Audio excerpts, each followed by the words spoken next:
கர்த்தருடைய நாளை பற்றி சமீபமாய் இருக்கிறது. ரெண்டாவது 2:1 வாசிங்க.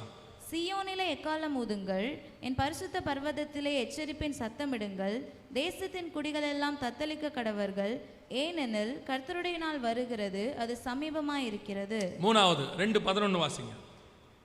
கர்த்தர் தமது சேனைக்கு முன் சத்தமிடுவார், அவருடைய பாளைய மகா பெரிது, அவருடைய வார்த்தையின்படி செய்கிறதற்கு வல்லமையுள்ளது, கர்த்தருடைய நாள் பெரிதும் மகா பயங்கரமுமாய் இருக்கிறது. நல்லா கவனிங்க, இந்த 2 அதிகாரத்தில் மட்டும் 3 தடவை கர்த்தருடைய நாள் சமீபம், கர்த்தருடைய நாள் மகா பயங்கரம், கர்த்தருடைய நாள் சமீபம்னு சொல்லிட்டே இருக்கிற ஆண்டு.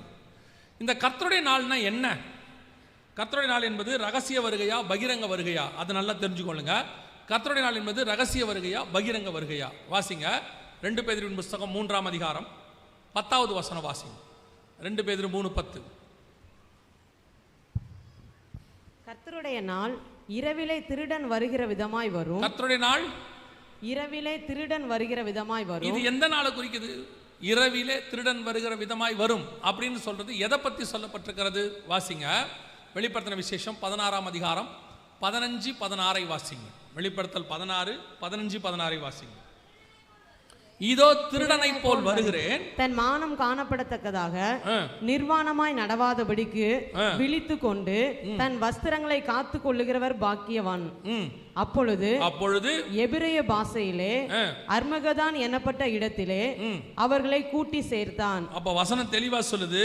இந்த கர்த்தருடைய நாள் என்பது எதுக்கானது அப்படின்னு கேட்டீங்கன்னா, இது முழுக்க முழுக்க பகிரங்க வருகையை பற்றி சொல்லப்படுகிறது. முழுக்க முழுக்க பகிரங்க வருகையை பற்றி சொல்லுது.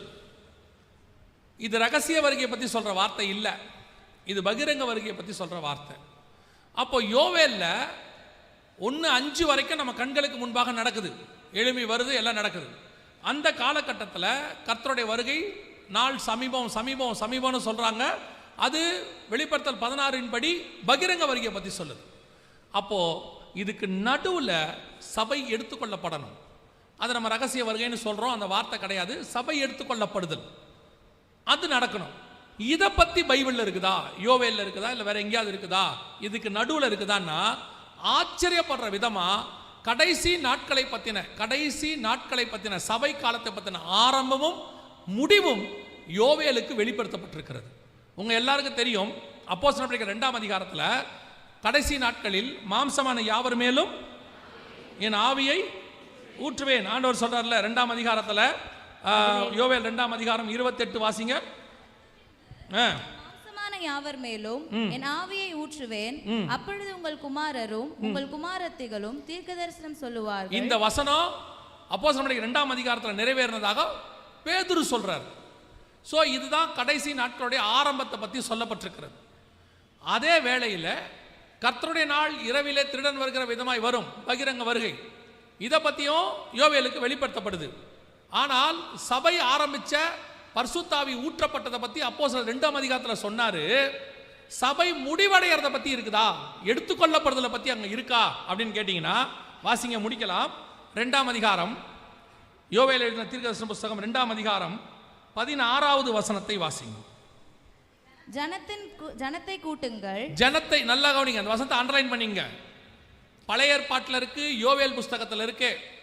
ஜனத்தை கூட்டுங்கள், சபையை பரிசுத்தப்படுத்துங்கள், முதியோரை சேருங்கள், பிள்ளைகளையும் பாலுண்ணுகிற குழந்தைகளையும் கூட்டுங்கள். மணவாளன் தன் அறையையும், நல்ல கவனிங்க, மணவாளன் தன் அறையையும் மணவாட்டி தன் மறைவையும் விட்டு புறப்படுவார்களாக. மணவாளன் தன் அறையையும் மணவாட்டி தன் மறைவையும் விட்டு புறப்படுவார்களாக. அப்படின்னா என்ன அர்த்தம்? மணவாளன் மணவாட்டி என்பது முழுக்க முழுக்க புதிய ஏற்பாட்டு சபையினுடையதான உறவு. பழைய ஏற்பாட்டில் இஸ்ரவேலை மணவாட்டின்னு ஆண்டவர் சொல்லலை, புதிய ஏற்பாட்டில் சபையை கர்த்தர் மணவாட்டின்னு சொல்றார். 2 கொரிந்தியர் 11ஆம் அதிகாரம் 2வது வசனம் வாசிங்க. 2 கொரிந்தியர் 11:2. நான் உங்களை கற்புள்ள கன்னிகையாக கிறிஸ்து என்னும் ஒரே புருஷனுக்கு ஒப்பு கொடுக்க நியமித்தபடியா இந்த இடத்துல சபையை மணவாட்டி என்று அவர் சொல்லுகிறார். வெளிப்படுத்தின விசேஷம் 21ஆம் அதிகாரம் 2வது வசனம் வாசிங்க. யோவானாகிய நான் புதிய எருசலேமாகிய பரிசுத்த நகரத்தை தேவனிடத்திலிருந்து பரலோகத்தை விட்டு இறங்கி வர கண்டேன். அது தன் புருஷனுக்காக அலங்கரிக்கப்பட்ட மணவாட்டியை போல ஆயத்தமாக்கப்பட்டிருந்தது. மணவாட்டியை போல ஆயத்தமாக்கப்பட்டிருந்தது. வெளிப்படுத்தின விசேஷம் 21ஆம் அதிகாரம் 9வது வசன வாசி. பின்பு கடைசியான 7 வாதைகளால் நிறைந்த 7 கலசங்களையுடைய அந்த 7 தூதரில் ஒருவன் என்னிடத்தில் வந்து, நீ இங்கே வா, ஆட்டுக்குட்டியானவருடைய மனைவியாகிய மணவாட்டியை உனக்கு காண்பிக்கிறேன் என்று சொல்லி. வசனம் தெளிவா இருக்கு. மணவாட்டி மணவாளன் அப்படின்றது ஒரு தடவைக்கு பல தடவை புதிய ஏற்பாட்டு சபையை பற்றி மட்டும் சொல்லப்பட்டது. அதே காரியம்தான் உன்னத பாட்டிலையும் தீர்க்க தரிசனமாக இருக்கிறது. ஸோ யோவேல் தீர்க்க தரிசன புஸ்தகம் 2ஆம் அதிகாரம் 16வது வசனத்தை திருப்பி வாசிங்க. இப்ப ஜனத்தை கூட்டுங்கள், சபையை பரிசுத்தப்படுத்துங்கள். நல்ல கவனிங்க, ஜனத்தை கூட்டுங்கள், சபையை பரிசுத்தப்படுத்துங்கள். அதான் முக்கியம். சபையை பரிசுத்தப்படுத்துங்கள், முதியோரை சேருங்கள், பிள்ளைகளையும் பாலுண்கிற குழந்தைகளையும் கூட்டுங்கள். மணவாளன் தன் அறையையும் அப்படின்னா என்ன அர்த்தம்? பிதாவின் வலது பார்சத்தில் அவர் உட்கார்ந்து இருக்கிறார். ஒரு டிரான்ஸ்லேஷன்ல ஃபாதர்ஸ் சாம்பர்னு இருக்கும். அங்கிருந்து மணவாளன் தன் அறையையும், அடுத்து மணவாட்டி தன் மறைவு அப்படின்னா என்ன அர்த்தம்? கண்மலையின் வெடிப்புகளிலும் சிகரங்களின் மறைவிடங்களிலும் தங்கியிருக்கிற என் புறாவே உன் முகரூபத்தை காண். அப்பனா மணவாளனுடைய அறை என்பது பிதாவின் வலது பாரிசம், மணவாட்டியின் மறைவு என்பது கண்மலையின் வெடிப்புக்குள்ளே தங்கியிருக்கிற சபை. வசனம் சொல்லுது, சபையை பரிசுத்தப்படுத்துங்கள், மணவாளனும் மணவாட்டியும் புறப்பட்டு போகிறார்கள். பழைய ஏற்பாட்டில் சபை எடுத்துக்கொள்ளப்படுதலை பற்றி நேரடியாக வசனம் இருக்கு, நேரடியாக இருக்கு.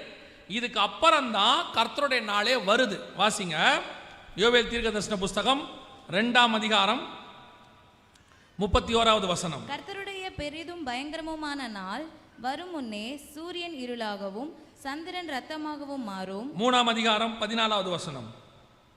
நியாய தீர்ப்பின் பள்ளத்தாக்கிலே ஜனங்கள் திரளாய் இருக்கிறார்கள். நியாய தீர்ப்பின் பள்ளத்தாக்கிலே கர்த்தரின் நாள் சமீபமாய் இருக்கிறது. இன்னும் கர்த்தருடைய நாள் வரல, சமீபம் சொல்லிட்டே இருக்குது. ஆனா அதுக்கு நடுவுல மணவாளனும் மணவாட்டியும் புறப்படுவார்களாக. பரிசுத்த ஆவியானவர் ஊற்றப்பட்ட கடைசி காலத்தில் மாம்சமான யாவர் மேலும் ஊற்றப்பட்ட அந்த தீர்க்க தரிசனமும் யோவேல்ல தான் இருக்குது.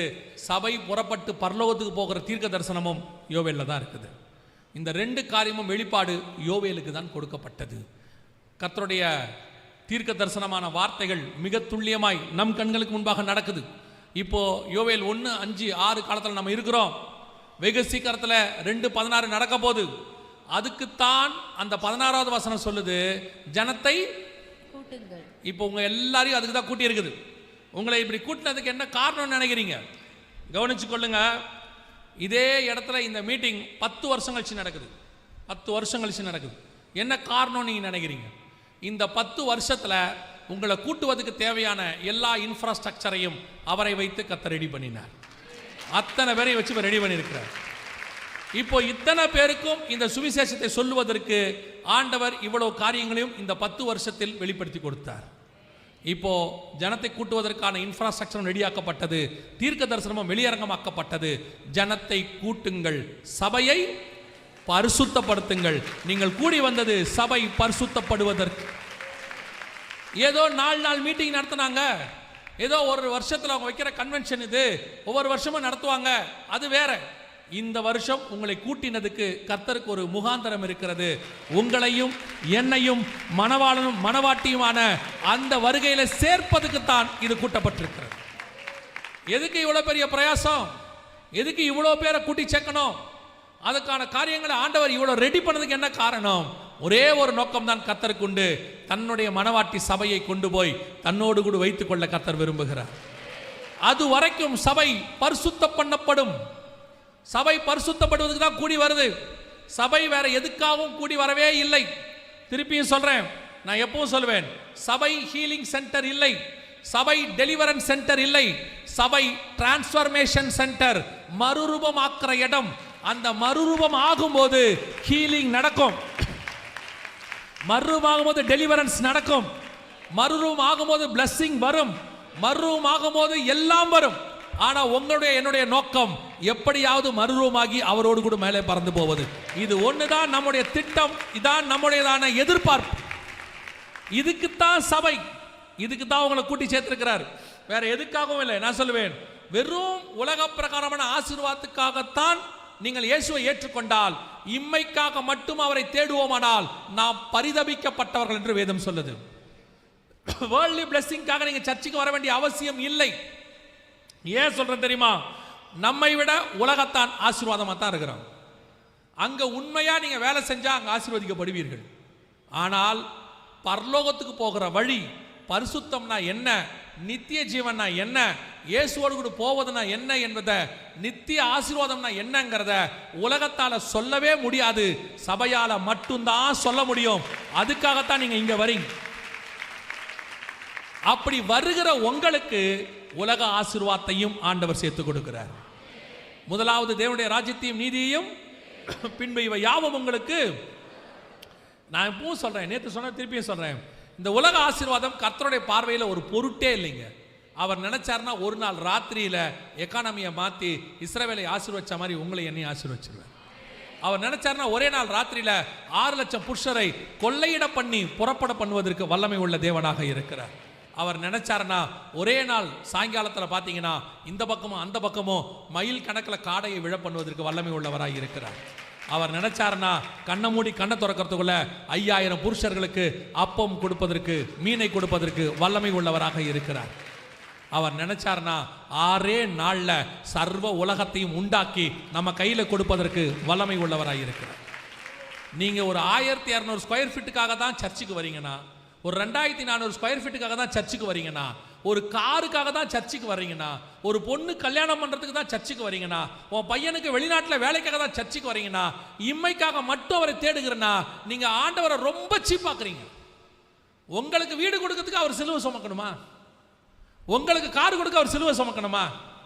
அது அவசியமே இல்லை. அவர் நினைச்சாருன்னா ஒரு மீன் வாயை திறந்து மொத்தத்தையும் கொடுத்துட்டு போயிட்டே இருப்பார். ஆனா அவருக்கு தேவை என்ன தெரியுமா? இது எல்லாவற்றையும் விட விலையேற பெற்ற நம்முடைய ஆத்துமாவை பரலோகத்தில் கொண்டு போய் வைக்க வேண்டும் என்று கர்த்தர் விரும்புகிறார். அதை வேற எதை கொடுத்தும் சாத்தாங்கிட்ட இருந்து மீட்க முடியாது. அவருடைய ஜீவனை கொடுத்து, ரத்தத்தை கொடுத்து கர்த்தர் மீட்டு இருக்கிறார். உங்களுடைய என்னுடைய கான்சென்ட்ரேஷன் அதுல மட்டும்தான் இருக்கணும். நான் திருப்பி சொல்றேன், 33 வருஷம் நான் இயேசுவை பிடிச்சிருக்கிறேன். இந்த 33 வருஷத்துல இயேசு என்னை அப்பத்துக்கு இறைஞ்ச விட்டதே கிடையாது. இயேசு என்னை தரித்திரத்தில் விட்டதே கிடையாது. என் தேவைகள் எல்லாவற்றையும் அவர் சந்தித்திருக்கிறார். என் அளவில் என்னை ராஜா போல தான் கர்த்தர் வச்சிருக்கிறார். ஏன் அளவில் சொல்றேன், நான் எந்த நாட்டுக்கும் ராஜா கிடையாது, ஆனா ஏன் அளவில் ராஜாக்களும் ஆசாரியருமாய் கர்த்தர் வச்சிருக்கிறார். அதனால இந்த இம்மைக்கு தேடுறதை நிறுத்திடுங்க. அதை ஒரு பொருட்டாவே நினைக்காதீங்க, அது தானா வரும். நீங்க போய் ஹோட்டல்ல போய் ஆர்டர் பண்ணும்போது உங்களுக்கு தேவை இட்லியா தோசையான்னு சொல்லுங்க, கூட சட்னி சாம்பார் அவனே கொடுப்பான். ஆமா தானே? நீங்க சொன்ன உடனே 2 இட்லி, சட்னி, சாம்பார், கார சட்னி, புதினா சட்னி, சார் அதெல்லாம் தார், உங்களுக்கு என்ன வேணும்? 2 இட்லி, இதெல்லாம் கூட வரும். இல்லைப்பா அந்த டிஷ்யூ பேப்பர் அதெல்லாம் வரும் சார், எல்லாம் பேக்கேஜில் வரும். நீ மெயின் டிஷ்ஷை மட்டும் ஆர்டர் பண்ணு, சைட் டிஷ்ஷு நானே கொடுக்குறேங்கிறாரு. அவனுக்கே அவ்வளவு அறிவு இருக்குமானால் சர்வ வல்லமை உள்ள தேவன் அவருக்கு உன் சைட் டிஷ்ஷை கொடுக்கறதுக்கு எவ்வளோ நேரம் ஆக போகுது? எவ்வளோ நேரம் ஆக போகுது? தயவு செய்து உங்களுடைய ஃபோக்கஸ் முழுக்க பரலோகத்தை நோக்கி இருக்கட்டும். ஏன்னா இயேசுவே சொல்றாரு, இவைகள் சம்பவிக்க தொடங்கும் போது உங்கள் மீட்பு சமீபமாக இருப்பதால் நிமிர்ந்து பார்த்து தலைகளை உயர்த்துங்கள். லூக்கா 21:28 இருக்கு, வானத்துல திடீரென்று ஒரு சத்தம் கேட்கும், மேகங்களுக்கு நடுவே உங்களையும் என்னையும் அழைத்து போக நம்முடைய ராஜா வரப்போகிறார். அல்லேலூயா. இனி காலம் கண்டிப்பாக செல்லாது. ஆண்டவர் நம்மை மீட்கும்படி வரப்போகிறார். நீங்களும் நானும் அடைய வேண்டிய மிக முக்கியமான விஷயம், சபை பரிசுத்த பண்ணுங்கள். சபை என்ன செய்யணும்? சுத்திகரிக்கணும், பரிசுத்தமாகணும். சபையை வேற எதுக்கான ரெடி பண்ணாதீங்க. மணவாளனுக்கு பாருங்க, எஸ்தரை கொண்டு போய் வச்சாங்க. வச்சுட்டு எஸ்தருக்கு அவங்க ஒண்ணுமே செய்யல, சுத்தி